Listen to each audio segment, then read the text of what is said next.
আমি আজকে সবার পছন্দের একটা খাবার বানিয়ে ফেললাম, চিকেন সাটে। তাহলে চলো চিকেন সাটের রেসিপিটা তোমাদের সাথে শেয়ার করি। প্রথমে পেঁয়াজ ক্যাপসিকাম গুলোকে পিস পিস করে কেটে রাখলাম। কেটে রাখা চিকেনে লেবু মাখিয়ে তার মধ্যে আদা, রসুন, পেঁয়াজ, লঙ্কা পেস্ট দিয়ে দিলাম। এবার দিয়ে দিলাম গোলমরিচের গুঁড়ো, চাট মশলা, হলুদ গুঁড়ো, পরিমাণ মতো নুন, ধনের গুঁড়ো।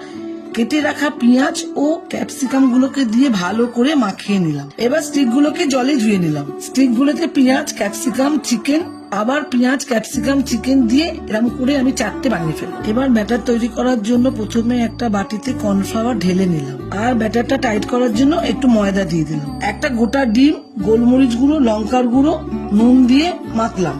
এইবার ব্যাটারটা পাতলা করার জন্য সামান্য জল দিয়ে গুলে নিলাম। চিকেন সাটেগুলো ভাজার জন্য প্রথমে কড়াইয়ে সাদা তেল দিলাম। তেলটা গরম হওয়ার পর চিকেন সাটেগুলো ব্যাটার মাখিয়ে গরম তেলে একটা একটা করে দিয়ে দিলাম। এইবার সাটেগুলোকে খুন্তি দিয়ে আস্তে আস্তে উল্টে পাল্টে ভেজে নিতে হবে, তাহলেই তৈরি হয়ে যাবে চিকেন সাটে। এবার চিকেন সাটেগুলো সস দিয়ে উপভোগ করা যাক।